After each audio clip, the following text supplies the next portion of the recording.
Dear Soap Diary.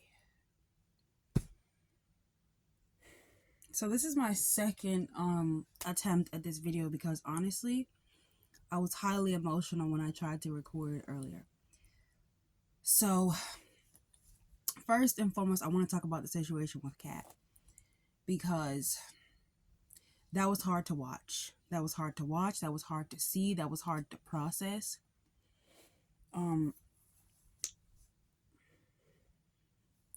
I am highly upset, disgusted, hurt, emotional, and disappointed in the things that have come forth through this episode.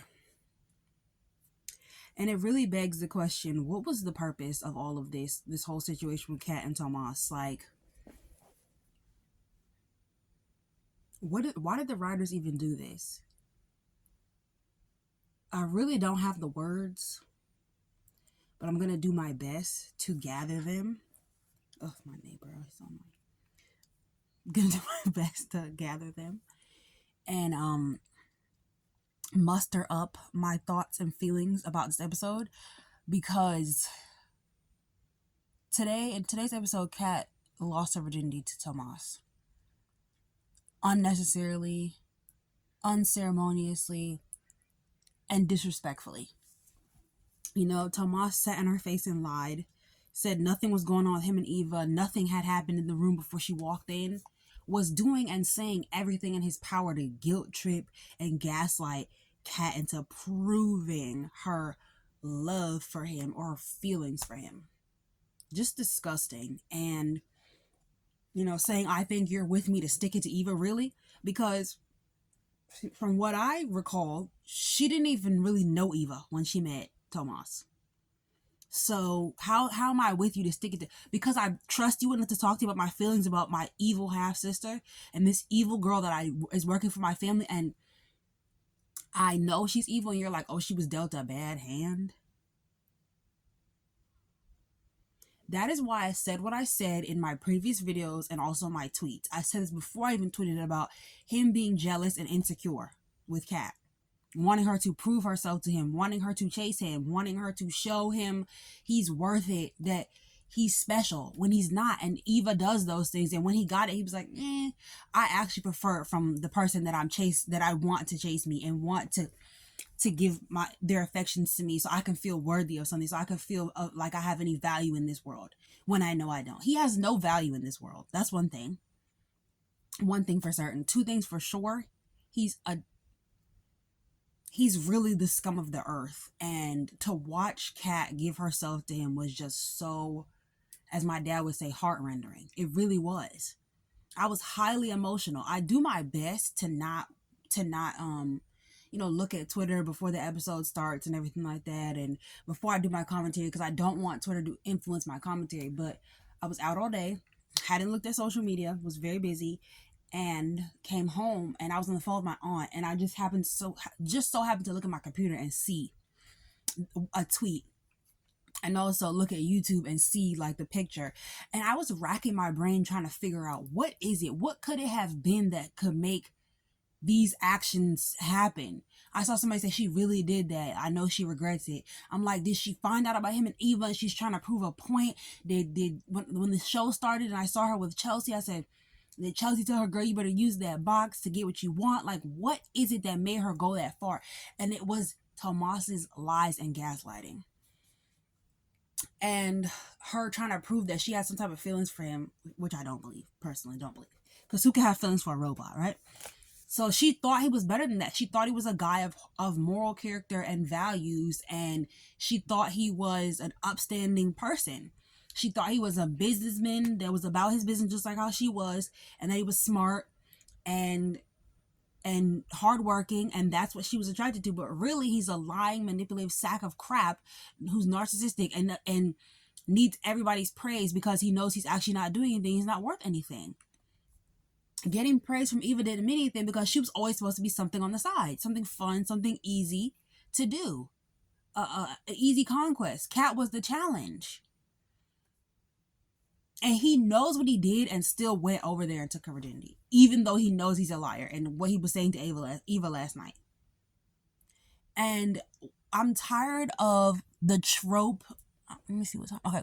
I'm tired of this trope in soap operas where they bring a character on that's a virgin and then they make them lose their virginity in the most unceremonious way. Like, she gets drunk and end up sleeping with a stranger at a party, or she gets drunk and end up sleeping with some guy she barely knows, or she gets drunk and raped.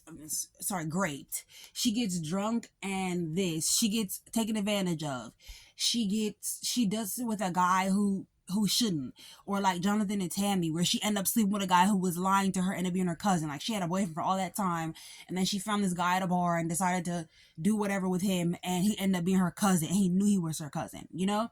I'm tired of that trope with characters, and I'm like, what is that for? She was basically assaulted because she did it under false pretenses, and it's like, what was the point of even making her a virgin if that's what you were going to do? You could have ended this situation with her, and you could have had her be with someone else that actually cherished her and actually valued her. Like, this is our first black soap, for real. 1 hour soap. And the first, if not the first black soap ever, okay, the first black soap in over 30 years.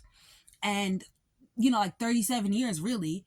But you let this happen, and is just for what? Like, is this a joke to you? Is this a mockery to you? Like, we can't have anything good. We can't have a fairy tale character that gets her happy ending.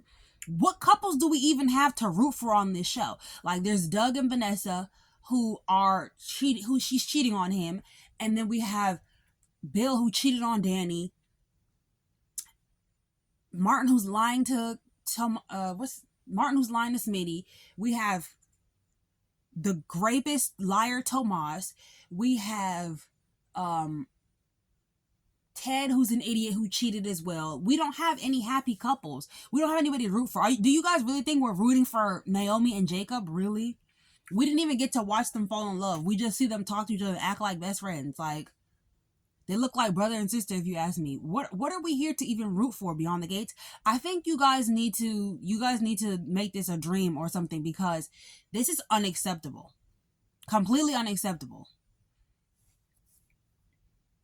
I'm really upset as a person who, I don't know, maybe it's, I know it's partially because, it's that time of the month coming, but also it's like, it was so hard to watch. It was so hard to see. It was so hard to digest or process the fact that this actually happened. Like, we watched a character that we love and root for end up losing their virginity that they've been holding on to for so long under false pretenses and lies by somebody who's using and manipulating them. And is that what we see? Is that what the example is for young girls?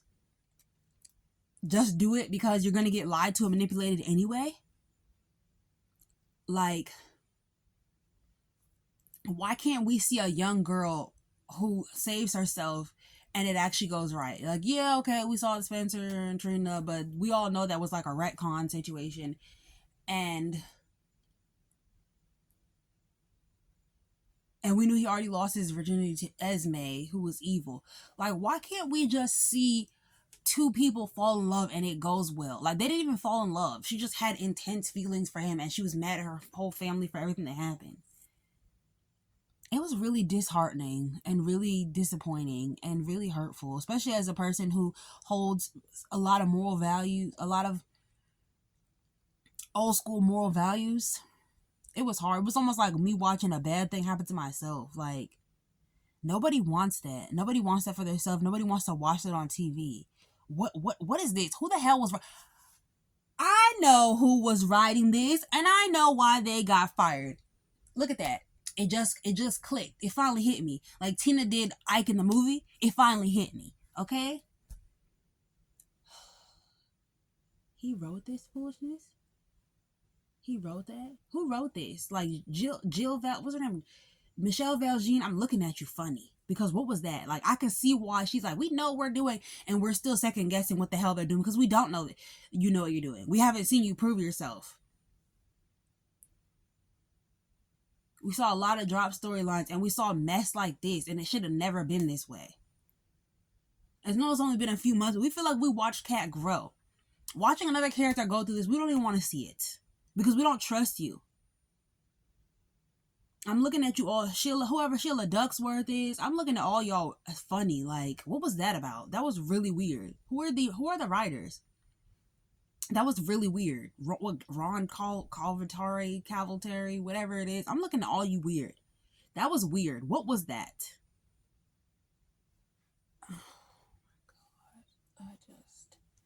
I mean, the rest of the episode, Danny had a photo shoot and Pamela convinced her that she could still model.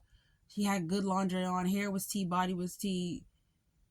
Nicole met with her grandkids that really should have just been her kids. She told them their parents are going to get back together. Don't worry about it. And Bill and Haley sat in front of each other's face, had no chemistry. She wanted to know if he committed murder. June is Samantha and Tyrell's mother. She paid for the food with Monopoly money, and Jacob and Naomi had a conversation.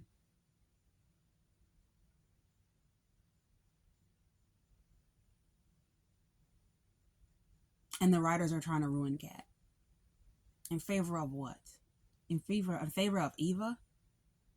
That conversation was so dumb, full of gaslighting, manipulation, and lies. I'm disgusted. I don't really have much else to say. I'm just disgusted. Like, I'm